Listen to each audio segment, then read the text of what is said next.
Amém, irmãos? Espero que os irmãos estejam bem, em paz, tranquilos. Vamos estar abrindo no Salmo 104. Nós vamos estar salmodiando a partir do versículo 19. Diz assim, a palavra do Senhor. Designou a lua para as estações. O sol conhece o seu ocaso. Ordenas a escuridão e faz-se noite, na qual saem todos os animais da selva. Os leõezinhos bramam pela presa, e de Deus buscam o seu sustento. Nasce o sol e logo se acolhem, e se deitam nos seus covis. Então sai o homem à sua obra, e ao seu trabalho até a tarde. Ó Senhor, quão variadas são as tuas obras! Todas as coisas fizeste com sabedoria, cheia está a terra das tuas riquezas. Assim é esse mar grande e muito espaçoso, onde há seres sem número, animais pequenos e grandes. Ali andam os navios, e o Leviatã que formaste para nele folgar. Todos esperam de ti, que lhes dê o seu sustento em tempo oportuno. Dando-lhe o tu, eles o recolhem. Abres a tua mão e se enchem de bens. Escondes o teu rosto e ficam perturbados. Se lhes tiras o fôlego, morrem e voltam para o seu pó. Envias o teu espírito e são criados, e assim renovas a face da terra. A glória do Senhor durará para sempre. O Senhor se alegrará nas suas obras. Olhando ele para a terra, ela treme. Tocando nos montes, logo fumegam. Cantarei ao Senhor enquanto eu viver. Cantarei louvores ao meu Deus, enquanto eu tiver existência. A minha meditação acerca dele será suave. Eu me alegrarei no Senhor. Desapareçam da terra os pecadores, e os ímpios não sejam mais. Bendize a minha alma ao Senhor. Louvai ao Senhor. Até aqui. Vamos orar. Senhor, a tua criação é maravilhosa, e o Senhor se manifesta através da perfeição das obras das tuas mãos. Que nós possamos, Senhor, estar atentos a esses pequenos detalhes que mostram o teu amor, o teu cuidado, o teu poder. Que possamos estar também nos alegrando em tuas obras. Que possamos estar glorificando o teu nome. Senhor, capacita-nos a sermos verdadeiros adoradores de ti. Em nome de Jesus, amém. Amém, irmãos? Então vamos ao nosso texto base, Evangelho de Mateus, capítulo 27. Estava fazendo as contas, eu imagino que nós vamos conseguir acabar Mateus esse ano. Esses capítulos tão importantes. Deixa eu fazer a leitura no versículo 1, orar pela palavra, e vou fazer uma pequena introdução. 27, né? 27. Diz assim a palavra do Senhor. E chegando amanhã, todos os principais sacerdotes e os anciãos do povo formavam juntamente conselho contra Jesus, para o matarem. Até aqui. Vamos orar pela palavra. Senhor, eu oro em nome de Jesus pela palavra que vai ser pregada nessa noite, pedindo pela minha vida e pela vida dos meus irmãos, que o Senhor venha nos dando entendimento e sabedoria. Que nós possamos aprender, Senhor, e possamos estar sendo amadurecidos em Tua palavra. Me capacita, Senhor, a pregar de maneira bíblica e capacita os meus irmãos a terem todo entendimento. No nome de Jesus, amém. Amém, irmãos. Recapitulando, veja, nós estamos aqui. Jesus passou a madrugada inteira na mão dos sacerdotes. Eles não tinham crime para acusar ele. Aí ele é preso às escondidas no jardim do Getsemane. O que já aconteceu aqui para você entender a situação psicológica de Jesus? Veja, Jesus foi traído por um dos apóstolos. Jesus foi negado por outro apóstolo. E Jesus foi abandonado pelos outros 10. Jesus aqui está sozinho, sendo acusado injustamente. O que nós aprendemos? Veja, da mesma maneira que Jesus foi injustiçado, nós, que somos salvos por Ele, vamos ter vários momentos na vida que vamos ser injustiçados. Qual que é o nosso papel? O nosso papel é não abaixar a cabeça. Nosso papel é tentar absorver o impacto, compreender que as coisas funcionam assim e aguardar, porque veja, diferente do que Jesus fez, do que aconteceu com Jesus, a injustiça sobre ele foi culminar na morte dele. No nosso caso, as situações injustas contra nós não culminam em nossa morte. Existe aquele problema, existem situações, mas veja, nem sequer chega aos pés do que está acontecendo aqui. Mas assim, eu tenho que aprender com isso. E veja, o que os principais sacerdotes fizeram? O sumo sacerdote chegou e falou: tu és o Cristo, o Filho do Deus Altíssimo? Jesus não responde sim.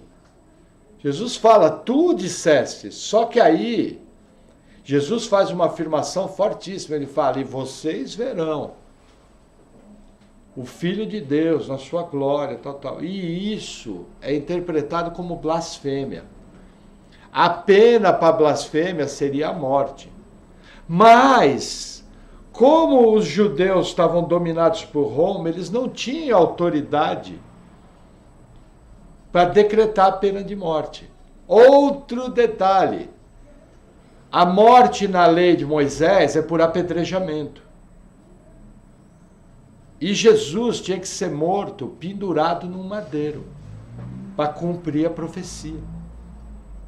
Então o que acontece? Existe todo um acerto aqui da parte de Deus, toda uma circunstância regida por Deus, que vai culminar no cumprimento da vontade de Deus. Só que eu tenho que entender que esse cumprimento tem agentes. Da mesma maneira que você escolheu vir para o culto essa noite, esses homens escolheram ser inimigos de Jesus. Lógico, nós sabemos que eles fizeram isso porque estavam desprovidos da graça de Deus. Mas nós temos que entender que nós somos os protagonistas da nossa vida. A única tranquilidade que nós temos é que na nossa vida, tudo que vai acontecer está sob o absoluto controle de Deus. Isso é uma confiança. Porque até quando os problemas vêm, você vai orar para Deus e vai falar, pô Deus, eu não estou entendendo nada. Olha, esse problema parece difícil, mas Senhor, eu confio em Ti. É nessa confiança, é com essa força que eu vou me segurar. E nós percebemos aqui na vida de Jesus, a mão de Deus guiando tudo. Agora, que eu tenho que perceber, eles aqui, ó, vou reler o versículo 1. E chegando amanhã, quer dizer, Jesus passou a noite inteira em claro, num julgamento extremamente pesado. Quando amanheceu, esse versículo é narrado. Chegando amanhã, todos os principais sacerdotes e os anciãos do povo formavam juntamente conselho contra Jesus para o matarem. E amarrando-o, o levaram e entregaram ao presidente Pôncio Pilatos. O que acontece aqui? Veja, Jesus era um prisioneiro perigoso? Não. Jesus não reagiu. Quem reagiu foi Pedro. E quando Pedro corta a orelha de Malco, Jesus vai lá e cola a orelha de volta, curando ele. Jesus não oferecia perigo nenhum. Aí você pergunta, peraí, por que amarraram Jesus? Entenda, eles ao levarem para o governador romano Pôncio Pilatos, eles tinham que dizer que Jesus era um perigo para Roma. Então, o fato de levarem ele amarrado mostra toda a fraude que foi feita na condenação de Jesus. O que eles estavam querendo fazer? Eles estavam querendo dizer para o governo romano que Jesus era um perigo para Roma. Eles estavam acumulando mentira sobre mentira, pecado sobre pecado. E isso nós vemos acontecer. Gente, conta a igreja do Senhor, na história, sempre se faz isso. Por exemplo, um caso notório, que muita gente não sabe. Quando os franceses, a chamada invasão francesa, ou é francesa ou é holandesa, no Rio de Janeiro, falavam que eles estavam tentando invadir o Rio. É um fato histórico que nós aprendemos na escola. Veja, quem estava dentro do navio eram aproximadamente 30 famílias de crentes. O navio não tinha uma arma de guerra. Só que não foi permitido eles ancorarem. Por quê? Porque eles vieram fugido da Europa. Porque lá na Europa estavam sendo perseguidos por serem crentes. O que aconteceu? Além de não deixarem desembarcar do navio, eles afundaram o navio. Literalmente. Dizendo que era uma invasão. Caluniando. E isso foi feito. Por exemplo, na Inquisição, a maioria das pessoas que morreram na Inquisição eram crentes. E eram acusados de bruxaria, de feitiçaria, de uma série de coisas. A maioria eram irmãos nossos. Acusados de um monte de mentira. Então, assim, desde que o mundo é mundo, o trabalho do maligno é caluniar a igreja e caluniar o povo de Deus. Nós vamos até explorar isso um pouco mais no final, quando eu vou trazer algumas aplicações para nós, mas eu tenho que entender. Estão querendo transformar Jesus num bandido perigoso, coisa que ele nunca foi. Amém? Vamos avançar mais um pouquinho, versículo 3. Então Judas, o que o traíra, vendo que fora condenado, trouxe arrependido as 30 moedas de prata aos principais sacerdotes e aos anciãos, dizendo: pequei, traindo sangue inocente. Eles, porém, disseram: que nos importa? Isso é contigo. Veja que interessante, a Bíblia fala que Pedro seguiu Jesus e entrou na casa. Pelo tipo de narrativa em Mateus, muitos estudiosos entendem que Judas também acompanhou o julgamento. E quando ele viu que Jesus foi condenado, o que ele faz? Ele procura os sacerdotes para devolver as moedas. Algumas traduções falam que era remorso. A nossa tradução fala que ele foi arrependido. O que nós percebemos aqui? Nós não sabemos se Judas foi salvo ou não.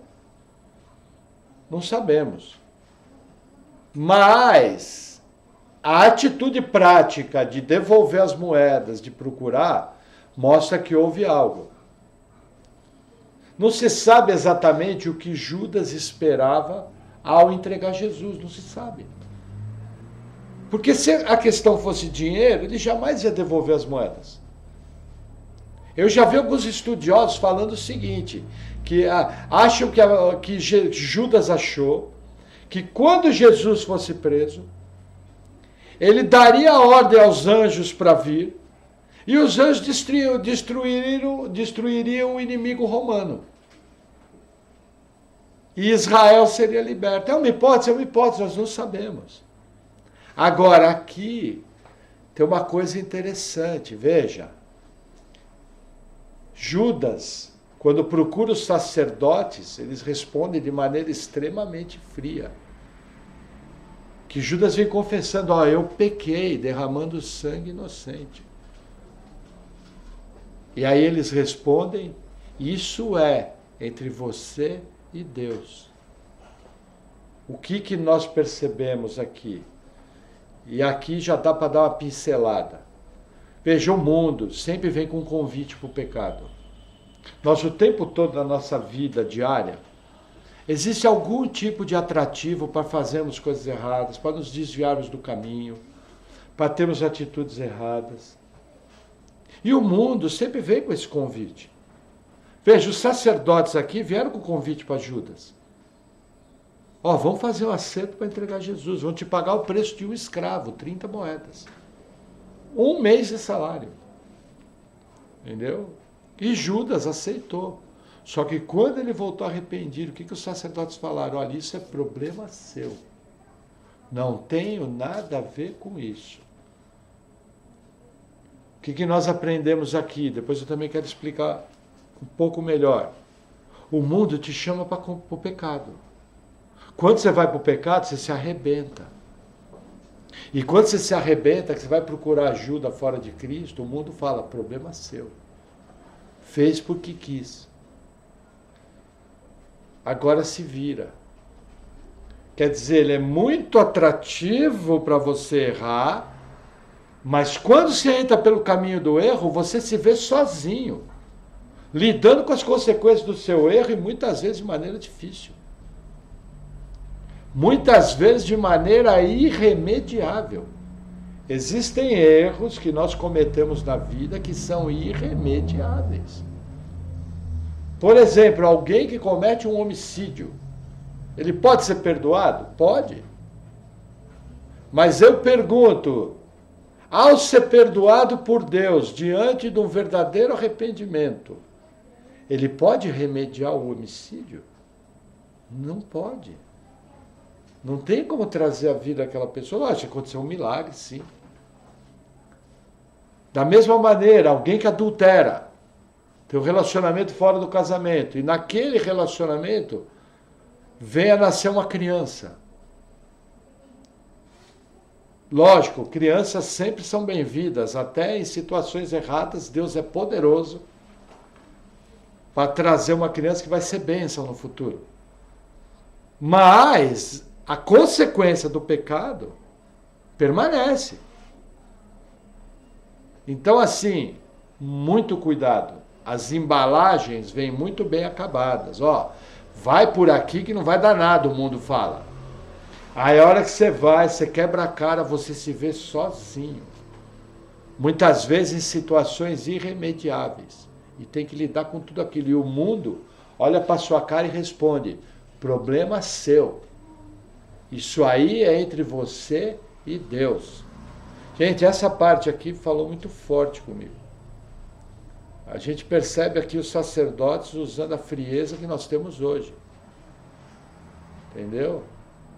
Ah, se arrebentou? Dane-se. Quem mandou fazer? Ah, mas eu saí à noite, bebi, me embriaguei, capotei o carro, perdi a perna. Problema seu, quem mandou beber? E somente aquelas pessoas que amam você de verdade é que vão estar do seu lado. E muitas delas vão estar do seu lado com esse meio, pô, por que fez isso? Tá? Agora tem que lidar. Então, assim, eu tenho que tomar muito cuidado com embalagens muito bem acabadas. Judas, motivos que a gente não sabe. Alguma coisa ele quis fazer aqui, a Bíblia não informa. Entendeu? Tanto é que ele devolveu as moedas. Mas foi irremediável. Irremediável num ponto que, olha o que aconteceu. Versículo 5. E ele, atirando para o templo as moedas de prata, retirou-se e foi enforcar-se. Olha que interessante. Judas foi e se matou. Agora, esse enforcamento aqui não foi algo tão comum. Deixa marcadinho Mateus 27. Vamos 4 livros à frente. Atos dos Apóstolos, capítulo 1. Olha que interessante. Vai passar por Marcos, por Lucas, por João. Atos dos Apóstolos.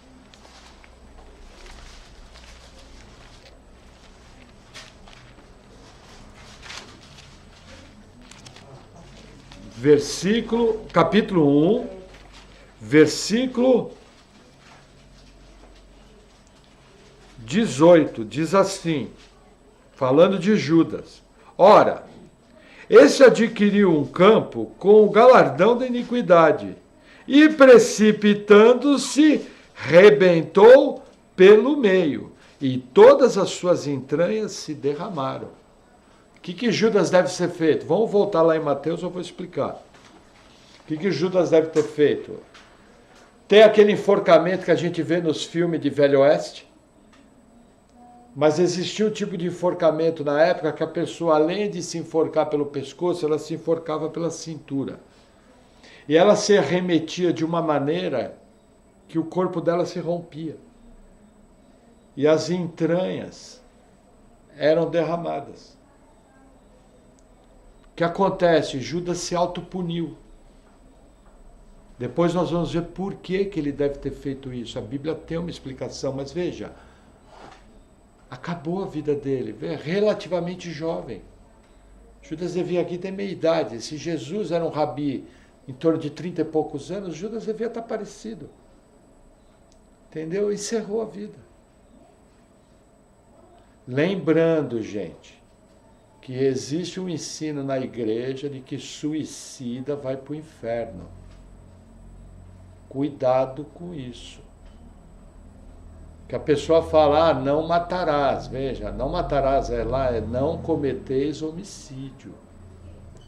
O suicídio, em geral, é uma pessoa doente, desequilibrada, está sofrendo de uma enfermidade. Ela não é responsável por si. A prova diz que ela destrói a própria vida. Entendeu? Então, cuidado. Nós temos muita mania de querer mandar gente para o inferno, coisa que a Bíblia não diz, sem reconhecer uma doença, sem reconhecer uma coisa grave. Porque, veja, se eu fizer isso aqui, você vai fechar o olho e sair. Por quê? Deus colocou instinto de autopreservação. Para a pessoa ferir isso, precisa ser algo tão doente, uma doença tão profunda. Outro detalhe, existe um conceito, talvez eu que sou mais velho aqui lembro disso, que dizem que na Bíblia existe o Vale dos Suicidas. Alguém já ouviu esse termo, Vale dos Suicidas? É coisa de gente mais velha. O que é isso? Isso é espiritismo. O espiritismo ensina que quem se suicida vai para um vale e fica lá vagando. Não tem nada disso na Bíblia, entendeu? Então, nós não temos como saber se Judas foi salvo ou não. O que nós temos como saber é que ele entrou no atrativo dos sacerdotes, deu vazão ao seu pecado, porque ele sabia que Jesus era Deus, e a vida dele terminou de maneira terrível. Mas à frente nós vamos ver por que ele fez isso. Amém? Amém. Vamos seguir mais um pouquinho, versículo 6. E os principais sacerdotes, tomando as moedas de prata, disseram: não é lícito colocá-las no cofre das ofertas, porque são preço de sangue. E tendo deliberado em conselho, compraram com elas o campo de um oleiro, para a sepultura dos estrangeiros. Por isso foi chamado aquele campo, até o dia de hoje, Campo de Sangue. Vamos fazer uma pausa aqui. Olha que interessante. Aqui mostra a terrível religiosidade desses sacerdotes. Quando Judas jogou as moedas, eles recolheram. E aí vieram com uma conversa. Não, mas nós não podemos botar no gasofilácio, porque essas moedas foram preço de sangue. E realmente não podia. Aí o que eles fizeram? Foram fazer obra social. Por quê? Porque naquela época os judeus se ocupavam, quando eles queriam fazer uma benfeitoria, era sepultar morto. Em Israel ninguém ficava sem sepultura. E aí faltava um campo para enterrar os estrangeiros. Esse campo é o campo do oleiro. O que acontecia? Os artífices que trabalhavam com argila cavavam para retirar a argila. Até a cova estava pronta. Aí eles foram lá e compraram o campo. Aparência de piedade. Não, nós somos bons religiosos. Aí o que é? Está lá a pessoa na igreja e rouba os outros. Não, mas eu dou cesta básica no bairro. Eu faço festinha de Natal. Todo mundo ganha presente. Pô, mas você está roubando o povo. Sabe, irmãos, existem igrejas que são extremamente tolerantes com o pecado. E para maquiar isso, elas têm uma obra social muito forte. Para vocês terem uma igreja, terem uma ideia, na Europa, no Brasil também deve ter algo assim, existem pastores que são incrédulos. Eles não acreditam que Jesus é Deus. Talvez esse seja o pior pecado. O único pecado que não tem perdão é a incredulidade. Pessoa que não se arrepende e tal, ela vai ladeira abaixo. Entendeu? Não estou falando daquela incredulidade que nós tínhamos. Nós éramos incrédulos, mas nos arrependemos e cremos. Estou falando daquela incredulidade derradeira. A pessoa morre na incredulidade. Entendeu? Agora imagina um pastor de uma igreja que é incrédulo, que não acredita que Jesus é Deus e não acredita na maioria das coisas que estão nesse livro, mas ele tem um emprego. E na Europa, inclusive, um emprego muito bem remunerado. O cara só sabe viver daquilo. Fez um curso de teologia e foi ser pastor de uma igreja. Veja, isso é um pecado terrível. Só que quando você vai ver essas igrejas, elas têm uma obra social imensa. E o que elas fazem na sociedade que elas estão inseridas é enorme. É o que está acontecendo aqui. Nós não podemos, é preço de sangue. Aí vamos comprar o cemitério para colocar os estrangeiros. Vamos usar isso na obra social. É mais ou menos a mesma coisa que eu roubar os dízimos e as ofertas da igreja. E para fazer uma limpeza de consciência, eu faço uma obrinha social para desencargo de consciência. Tipo assim, ó, eu roubei, mas estou ajudando os pobres aqui. É o que esse pessoal fez, para você entender. É algo assim, extremamente sério que eles fizeram. E olha que interessante, versículo 9. Versículo 8. Por isso foi chamado aquele campo, até o dia de hoje, campo de sangue. Então se realizou o que for anunciado pelo profeta Jeremias, que diz: e tomaram as 30 moedas de prata, o preço daquele que foi avaliado, o qual os filhos de Israel avaliaram, e deram-nas pelo campo do oleiro, segundo o que o Senhor me determinou. O que acontece? Havia uma profecia no livro do profeta Zacarias. Aí você olha e fala aqui, olha o que o 9 está dizendo, o profeta Jeremias. Mas essa profecia é do livro de Zacarias. Quer ver que interessante? Ensinar uma coisa bacana para vocês. Voltem 2 livros, você vai voltar um pouquinho, vai passar por Malaquias, o próximo livro é Zacarias. Zacarias, capítulo 11. Não puxa muita página, porque você vai passar por Zacarias, hein? Zacarias 11, algumas páginas. Versículo 13. Vamos ler o 12. Olha que interessante. Porque eu lhes disse, se parece bem aos vossos olhos, dai-me o meu salário, e se não, deixa-o. E pesaram o meu salário, 30 moedas de prata. O Senhor, pois, disse-me, arroja isso ao oleiro, esse belo preço em que fui avaliado por eles. E tomei as 30 moedas de prata e as arrojei ao oleiro, na casa do Senhor. É essa profecia, olha que interessante. Foi escrita 450 anos antes de acontecer. Agora, está no livro do profeta Zacarias. Vamos voltar lá em Mateus 27, eu vou explicar isso aí para vocês. Eu gosto desse tipo de pegadinha, por quê? Porque a turma é doido para dizer que a Bíblia tem mentira. Tem gente que só vive para dizer que a Bíblia tem contradição. E aí, certos ateus falam o seguinte, olha, os evangelistas nem se entendem. Porque um fala de uma profecia que se cumpriu em Jesus e erra o nome do profeta.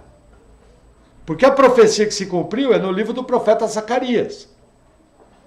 E o escritor bíblico fala que está no livro do profeta Jeremias. Quer dizer, nem vocês se entendem, vocês querem que eu acredite nessa Bíblia? Gente, a resposta é simples. Naquela época, eles não tinham a Bíblia como nós. Assim. Eram rolos enormes.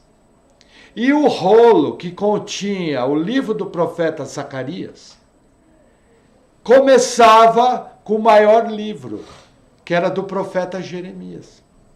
Então era comum falar, pega lá o rolo do profeta Jeremias. E aí abria, só que lia dentro Zacarias, Malaquias, os outros. Quer dizer, não tem erro nenhum. Mas é uma coisa que se te perguntar e você não souber, é perigoso até você balançar na fé. Porque é chato ficar sem resposta, né? Se eu fosse ateu, uma das minhas diversões ia ser desbancar os crentes. Ah, mas ia estar nos dedos, falar, você está mandando aqui. Se o cara viesse me evangelizar, falar, nem você se entende, você está louco. Mas você vê uma respostinha simples, era o mesmo rolo. Coisa tranquila, sem problema nenhum. E isso está recheado a Bíblia. Nós temos que entender que cada evangelista escreveu à sua maneira, com a sua linguagem, e foi inspirado para colocar determinadas coisas da vida de Jesus. Algumas histórias se repetem, outras somente ele cita. Aí quando você junta a obra inteira, você tem a vida de Jesus, tudo que é importante. Por isso que tem as diferenças. A mesma coisa que nós saímos desse culto e fazemos entrevista para você ali na porta. O que você aprendeu hoje? Cada um vai falar um aspecto da palavra. É assim que funciona, normal. Durante a semana, metade das coisas que você ouviu hoje você vai ter esquecido. Mas aquilo que falou com a sua vida, você vai falar, isso aí eu não esqueci não. Pô, aquele negócio ali eu estou levando para a minha vida. E assim vai construindo a vida cristã. Vai avançando. Amém? Vamos avançar mais um pouquinho. Versículo 11. E Jesus estava em pé diante do presidente. Aqui é o Pôncio Pilatos. E o presidente o interrogou, dizendo, és tu o rei dos judeus? E disse-lhe Jesus, tu os dizes. E sendo acusado pelos principais sacerdotes e pelos anciãos, nada respondeu. Até aqui. Vamos fazer uma pausa aqui. O que acontece? Eles entregaram Jesus para Pilatos, levaram ele amarrado e estão querendo dizer que Jesus é um homem perigoso. Qual é a acusação que eles fizeram? Que Jesus estava se auto-intitulando o rei dos judeus. E Jesus nunca fez isso.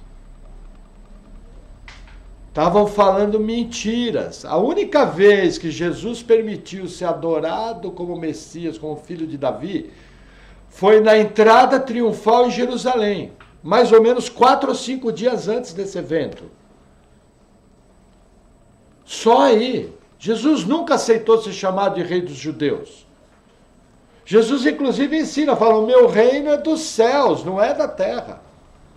Só que eles estão querendo armar uma armadilha, tipo assim, lembra que eu falei que Roma era terrível contra quem se rebelava? O que eles estavam falando? Ó, esse camarada aqui é um guerrilheiro, ele é um rebelde, ele está dizendo que é rei dos judeus. Vocês têm que matar ele. Só que Pilatos já vem com essa pergunta e Pilatos esperava uma resposta. Isso cumpriu. Profecias do Antigo Testamento que fala que Jesus foi condenado sem dizer nenhuma palavra. Jesus não levantou. Gente, Jesus era um homem eloquente. Jesus sabia conversar muito bem. Quando Jesus foi provado, ele desbancou os caras. Na maior. Tranquilo. Jesus era Deus. Será que Jesus teria argumentos para convencer Pôncio Pilatos que ele nunca falou que era rei dos judeus? Lógico que tinha. Mas Jesus não fez isso por quê? Porque ele se entregou totalmente ao propósito da sua vinda na terra. Jesus tinha foco. O foco dele era salvar o seu povo. Salvar a sua igreja. Esse era o foco de Jesus. Ele veio para isso. E aí o que acontece? Ele não se desviou do foco. Veja aqui, tem um outro ensino para nós. Qual é o foco da sua vida? Para que alvo você está dirigindo? O que você busca? Qual é a radiografia? Por exemplo, agora nós estamos chegando perto de virada de ano. Virada de ano é um monte de plano. Vou começar regime, vou comprar uma bicicleta, um caminhão de melancia, sabe aquelas coisas forofobéticas? Mas eu pergunto, quais são os focos da sua vida? O que você está buscando? Quando você se olha daqui a 5 anos, daqui a 10 anos, o que você está plantando hoje para você colher? Porque lembra, veja, você é o que você plantou há anos atrás. Da mesma forma que Jesus chegou nesse ponto do seu ministério, em cima de tudo que ele fez enquanto estava na terra. Ele não caiu de paraquedas aqui, ele passou 3 anos e meio ensinando. E esses ensinos levaram ele diante da autoridade romana para ser morto. Eu pergunto, você está levando sua vida de qualquer jeito, seu casamento de qualquer jeito, sua família de qualquer jeito, seus filhos de qualquer jeito, seu trabalho de qualquer jeito, não tem projeto nenhum, não está plantando nada de bom, não está correndo atrás de nada, e você acha que daqui a 5 anos você vai estar bem. Simplesmente a vida vai passar, você vai empurrar ela com a barriga, e isso aí vai dar um bom resultado. Não se preocupe em melhorar, não se preocupe em fazer um plano, não se preocupe em se organizar, não se preocupe em retirar coisas erradas, e você acha que vai estar tudo bem. Gente, é muito importante na vida cristã a gente ter foco, mesmo que eu não consiga. Gente, se eu tivesse conseguido cumprir todos os focos da minha vida, eu era o apóstolo Paulo milionário. Eu nem sou o apóstolo Paulo, nem sou milionário e tenho um monte de defeito. Com vocês. Mas assim, nós sabemos que aquilo que a gente planeja, aquilo que a gente planta, a gente colhe. Isso é uma coisa super importante. Você pode ver, as coisas na sua vida que você tem hoje, que tem real valor, elas foram plantadas. E as coisas que têm real valor, você cuida. E você é focado naquilo. Toca na sua família para ver. Toca na sua esposa, toca nos seus filhos para ver se você... Ou toca no seu marido para ver se não vira fera. Se você não pega a marmita e fala, vem que você vai ver a panela de pressão voando. Não é assim? Sabe por que você faz isso? Porque naquela área você tem foco. O que eu estou querendo ensinar para você? Pega esse foco que você já tem em algumas áreas e amplia. Conversa com Deus, fala, Senhor, não está bom isso aqui, aquilo ali não está legal, aquilo lá está me deixando triste. Não quero aquilo na minha vida. Pô, o tempo está passando, estou com cabelo branco. Estou ficando velho, eu não quero morrer assim. Então me ajuda, Senhor. E você vai ver que você vai orando, vai consertando, vai puxando para cá, vai puxando para lá. Quando você vai ver, você começa a colher. Entendeu? Jesus aqui, ele está recebendo exatamente aquilo que ele plantou. Ele está cumprindo 100% o propósito que ele veio. Isso é muito importante na nossa vida. Foco. Para pensar. Nós vivemos uma geração maluca. A turma quer que você viva uma vida maluca. Que você não planeje nada, vai empurrando com a barriga, vai fazendo 1001 coisas, gasta o seu dinheiro de maneira louca, gasta a sua vida de maneira errada. E quando você vai ver, erros vão se acumulando, e aquilo gera muita tristeza. Já aquilo que você faz direito, gera alegria. Simples assim. Amém? Deixa eu tomar um golinho de água aqui.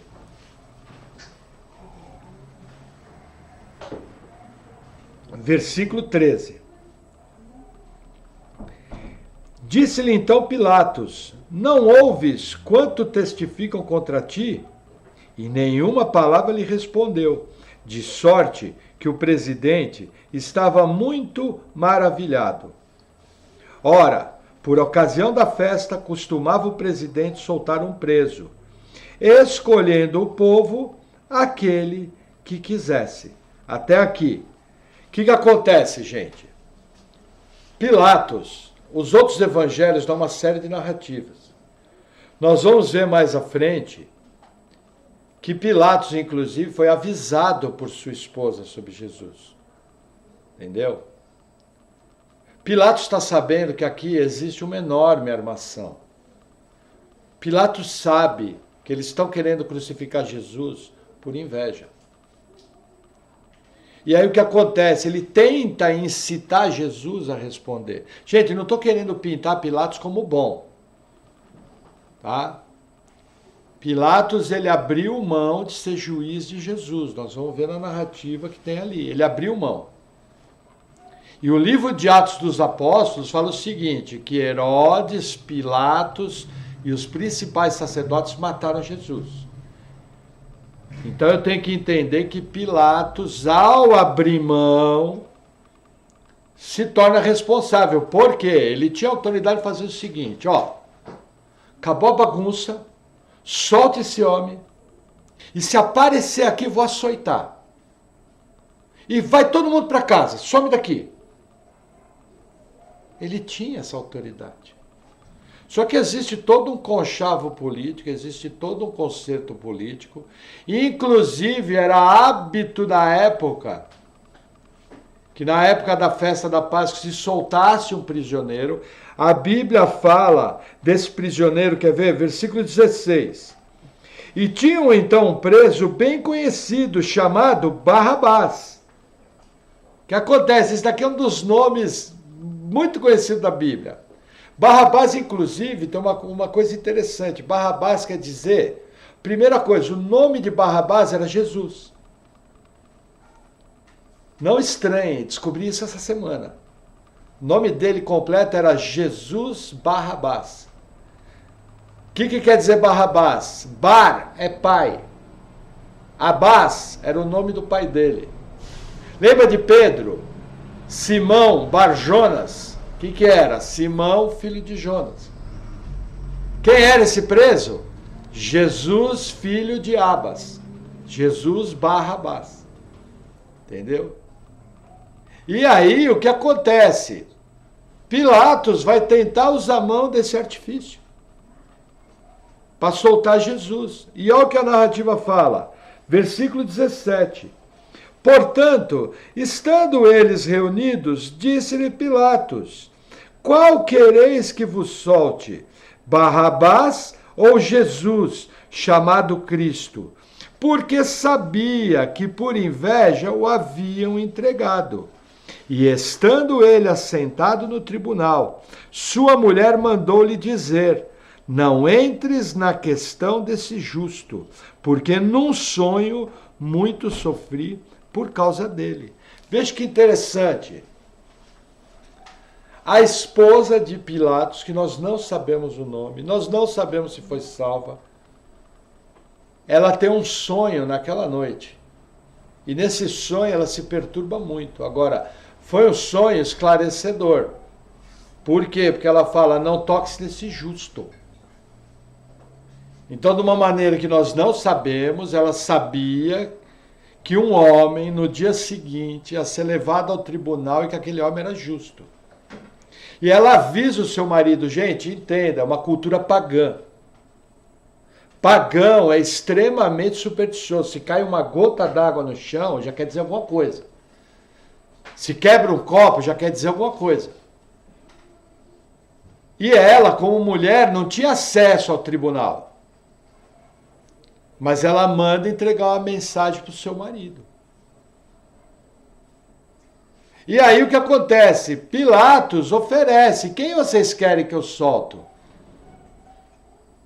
Novamente ele se omitiu. Ele condenou Jesus? Não. Diretamente não. Mas ele tinha autoridade para livrar e ele podia falar: vou soltar Jesus. Só que ele abre mão de julgar Jesus e entrega esse julgamento nas mãos dos judeus. E aí eles fazem todo um conchavo, todo um acerto e pedem para soltar Barrabás. Era óbvio, pô. Barrabás, inclusive, em relação ao povo, por que Barrabás foi preso? Nós temos informação nos outros evangelhos que houve uma revolta, ele entrou numa briga e matou um homem. Então Barrabás, talvez para os ideais de libertação de Roma, era muito mais útil. Era o tipo do cara que arregaçava as mangas e ia para cima. Jesus não, Jesus era um pregador.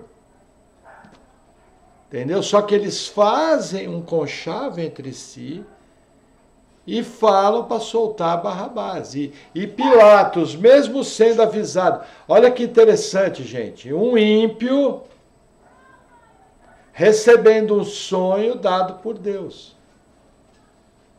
Ela não era uma mulher salva. Entendeu? Isso a gente vê, nós vemos em outros exemplos do Antigo Testamento, ímpios recebendo sonhos dados por Deus. Por exemplo, o faraó do Egito. Por isso que eu preciso tomar cuidado com o sonho. Por isso que tem tanto mestre aí que fala, ó gente, Deus não fala através de sonhos. Eu acho que fala, mas de maneira rara e extraordinária. Nós não devemos trazer nossa experiência pessoal para a Bíblia. Ao contrário, a Bíblia tem que ir para a minha experiência. Porém, eu já vi na minha vida 2 ou 3 vezes, Deus me dá um sonho extremamente preciso, extremamente claro. Eu sabia exatamente o que estava acontecendo 100%. E aquela informação que foi dada naquele sonho não tinha na Bíblia. Era algo pessoal. Por exemplo, vou dar um exemplo, que não foi isso que aconteceu comigo. Você está para fazer uma viagem de avião. De repente você recebe um sonho claro, ó, não viaje que o avião vai cair. Entendeu? Eu pergunto, o diabo ia dar um sonho desse? Não. Agora eu pergunto, tem queda de avião na Bíblia? Não tem. Entenderam o que eu estou falando? Porque eu tenho que tomar muito cuidado com o que eu estou ensinando para vocês, porque eu não vou assumir uma postura tão radical que Deus não fala por sonhos. Mas eu tenho que entender que isso aí é exceção, é extremamente raro e quando acontece é preciso. E acontece de informações que não tem na Bíblia e que não tem nada a ver com doutrina. Por exemplo, eu lembro de um caso, tem um pastor em São Paulo muito querido, o pastor César Augusto Vailate. Ele está sempre naquele, vejam só, um irmão muito estudioso da Escritura. Aí aconteceu um caso, aliás, o debate deles era se Deus falava por sonhos ou não. Com outro irmão querido, o reverendo Sérgio Lima, outra potência. E o Sérgio Lima fala, ó, Deus não fala por sonhos. É a postura da denominação deles e tal. Aí vai lá, está escrevendo, fala, olha, nível de doutrina, Deus não fala mesmo. Mas, por exemplo, na minha igreja, um carro de um irmão foi assaltado. E a igreja entrou em oração para resgatar o carro. Passado lá 1, 2 dias, eu não me lembro de detalhes, a sogra dele teve um sonho e Deus mostrou claramente aonde que estava o carro parado e o lugar que estava, preciso. E eles foram naquele lugar que era conhecido e acharam o carro. Eu pergunto, foi o diabo? Claro que não. O diabo quer magoar os santos. Agora, foi algo extraordinário. Tem roubo de carro na Bíblia? Agora, percebe o que eu estou falando? Deus foi preciso. Até com essa mulher incrédula, ela sabia que Jesus era justo e avisou o marido para não tocar nele. Agora tem gente que vem com sonhos, não, eu vi um dragão e o dragão era verde, depois de verde ficou roxo, e roxo começou a piscar os olhos. Pastor, o que é isso? Ó, isso aí comeu muita maionese, muita costela à meia-noite. Isso aí é má digestão, entendeu? Ou você assistiu um filme e de repente uma coisa do filme vem, entendeu? Porque hoje em dia os crentes são muito supersticiosos. E não pode ser assim. Mas pode ter certeza, se um dia Deus fosse revelar com você de maneira extraordinária, Ele vai fazer de uma maneira firme, sem dúvida, e bíblica. Deus jamais vai falar contrário à sua Escritura. Entendeu? Por isso que eu sou tão cauteloso com sonhos. Mas eu não vou negar aquilo que eu tenho visto nesses 22 anos. Eu preciso ser coerente com isso aí. Mas o interessante é que essa mulher avisou Pilatos. E aí, avançando mais um pouquinho, versículo 20. Mas os principais sacerdotes e os anciãos persuadiram a multidão que pedisse Barrabás e matassem a Jesus. O que acontece, gente? Comportamento de gado. 4, 5 dias antes, a multidão estava recebendo Hosana, o que vem no filho de Davi, que vem em nome do Senhor, Hosana nas alturas. Essa mesma multidão foi manipulada e pediu a cabeça de Jesus ao pedir para liberar-lhe Barrabás. Gente, precisamos tomar muito cuidado E aqui já vai uma aplicação. Nós estamos vivendo um tempo hoje que as pessoas abriram mão de pensar. Tem que se tomar muito cuidado. Em tudo. Gente, em tudo. As pessoas abriram mão de pensar. Não para raciocinar. Entendeu? Acontece alguma coisa na TV. Aí a mídia, que não é sua amiga, vem e fala, isso aí é tal coisa. Aí você para fazer conta. Fala, não, peraí, mas... tá falando aquilo lá. Mas aquele cara fez tal coisa. Aquele cara foi condenado por não sei o quê. E agora virou bonzinho? Opa, peraí, tem coisa errada, tem boi na linha. Estou falando, gente, não estou dando exemplo pessoal de ninguém. Estou falando em geral. Por exemplo, a pessoa chega para você e fala, tentar imaginar um exemplo claro.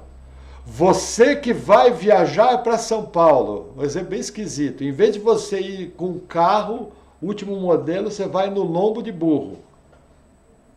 E aí todo mundo manipulado, um monte de propaganda de lombo de burro, um monte de gente falando que lombo de burro é bom, quando vai ver o cara, vende o carro dele bom, vai andar de lombo de burro. Entendeu? Aí você fala, não, peraí, mas o cara, a turma não pensa. Aquele carrão com ar-condicionado, suspensão, entendeu? Coisa desse tipo, estou dando exemplo tosco, foi o único que veio. Mas é assim para tudo, gente, para pensar. Não só nas circunstâncias do dia a dia, na sua vida. Não se deixe ser manipulado, não tome atitudes desesperadas. Eu já cometi erros em que eu percebi que eu agi precipitadamente. E ao agir precipitadamente, fiz uma coisa que não precisava. Sorte que o dano foi pequeno.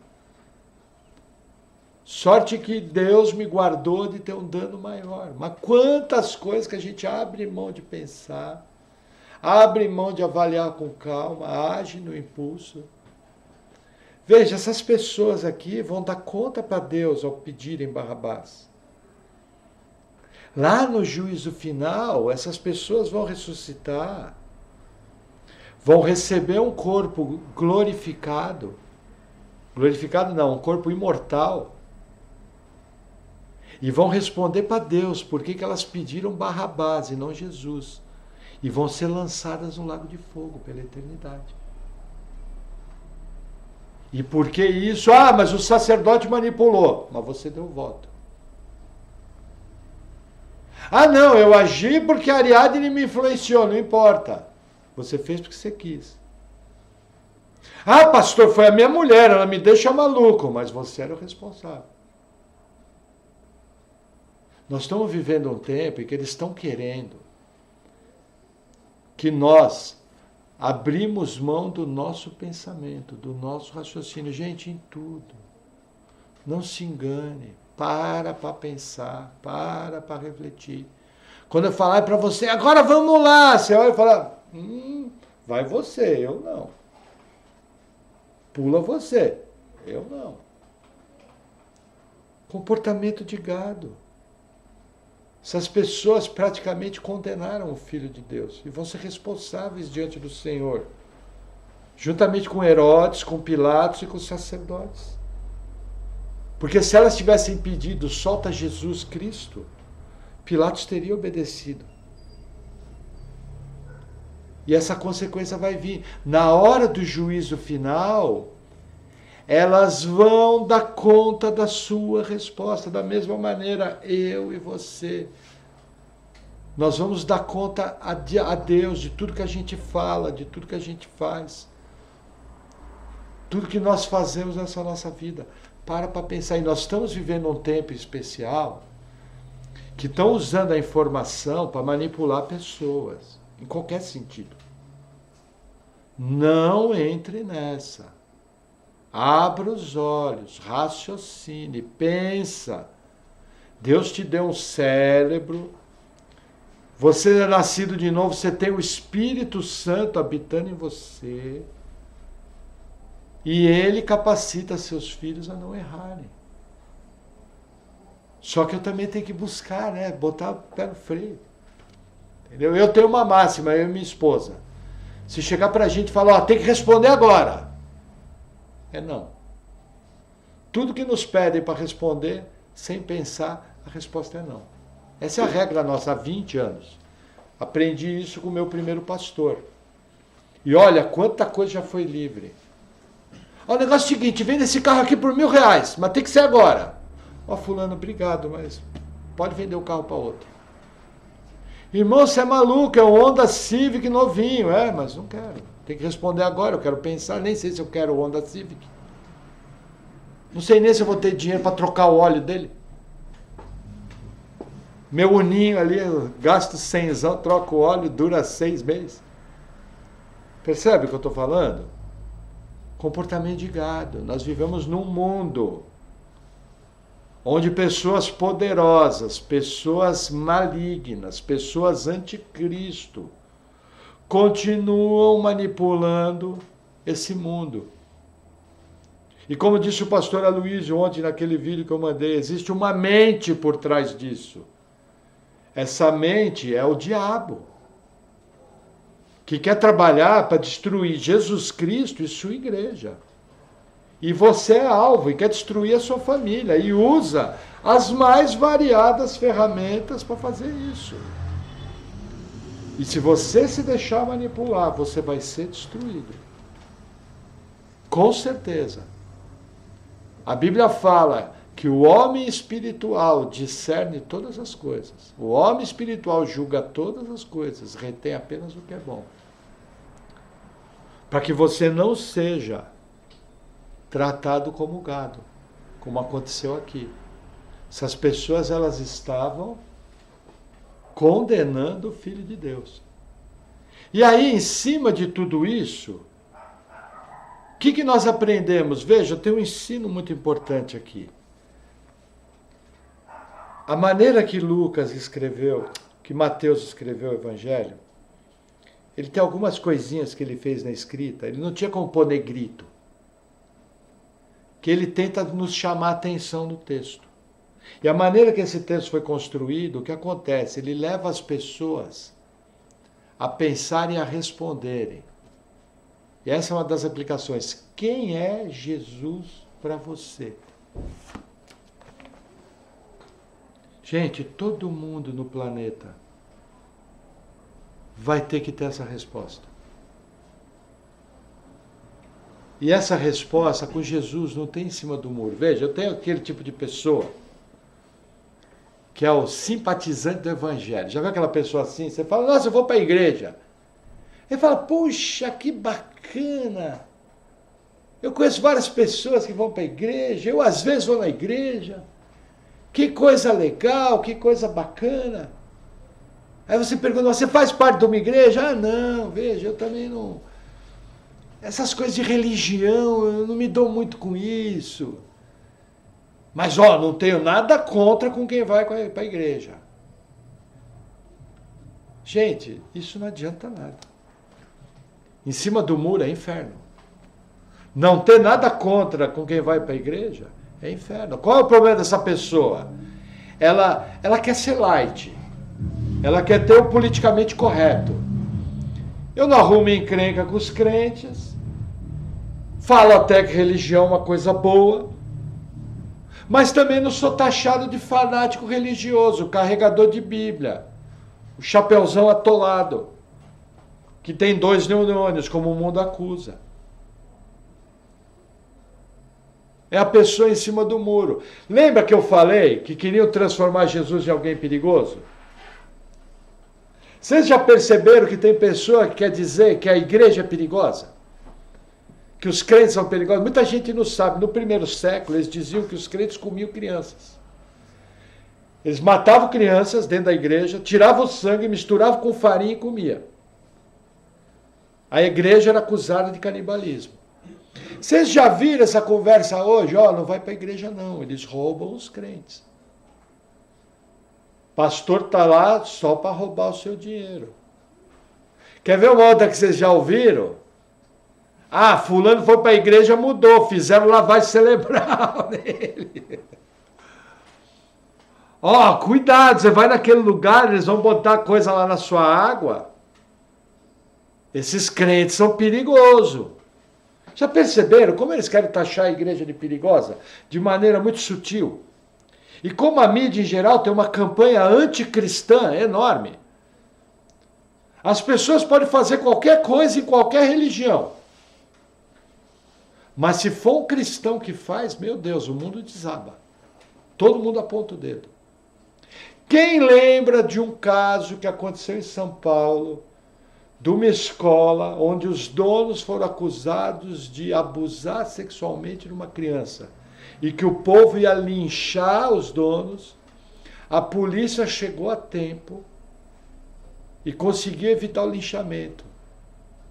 O casal que era dono dessa escola era da Igreja Batista. Nunca fizeram nada. A polícia averigou, apertou, a criança confessou que era mentira.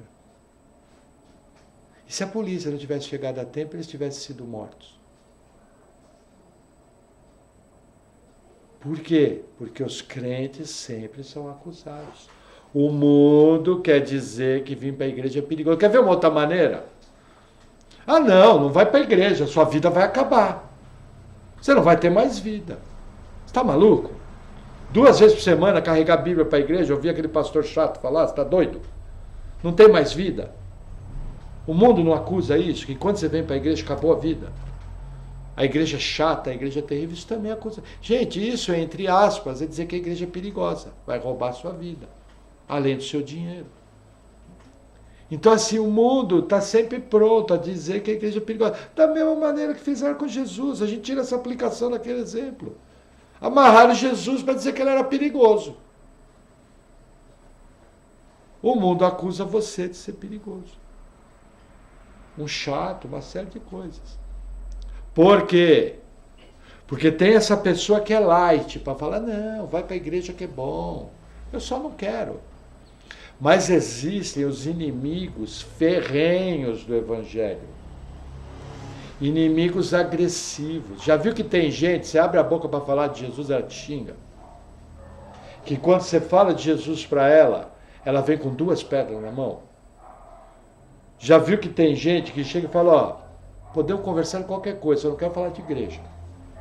Eu estou bem com a minha vida, eu não preciso de muleta religiosa, eu não preciso de Deus, não me incomode. Gente, como isso acontece na nossa vida? Às vezes você está com um filho, às vezes você está com um parente, a pessoa está passando, já aconteceu comigo, a pessoa passando por um problema. Eu cheguei para a pessoa e falei, olha, você precisa ir para a igreja. Para que eu falei isso? Parecia que eu tinha falado, ó, você precisa botar uma bomba num trem de criança. A pessoa saiu nas costas comigo, foi agressiva. Já teve pessoas da família que nós pregamos o evangelho, a pessoa veio pedir, olha, não fale mais assim com essa pessoa, eu não quero que anuncie o evangelho. Vocês já viram que tem gente que é inimigo da cruz ferrense e fala, mas como é que pode? Pode, que é o mesmo caso desses sacerdotes aqui. Caifás, a vida dele foi combater Jesus. Todas as vezes que ele aparece na Bíblia, é para combater Jesus. Agora, o que eu tenho que lembrar, não existe neutralidade em Cristo. Ou é ou não é. Não tem meio salvo, meio crente, não tem simpatizante. Ou você se arrepende dos seus pecados, sinceramente entrega a sua vida para Jesus Cristo, tem um novo nascimento e começa a andar em novidade de vida, com todos os seus defeitos. Mas é outra vida, você sabe divisor de água. Não, aqui foi um ponto. A partir daqui eu não fui mais o mesmo. Entendeu? Não tem meio termo. Meio termo é inferno. Meio termo já é do diabo. Ou Jesus é Deus, ou Jesus, primeira coisa, era um megalomaníaco, um maluco, que dizia que era Deus. Certa vez, conversando com uma pessoa, eu perguntei, eu cheguei para ela, eu falei, diz uma coisa, para você, Jesus é Deus? A pessoa calou na hora.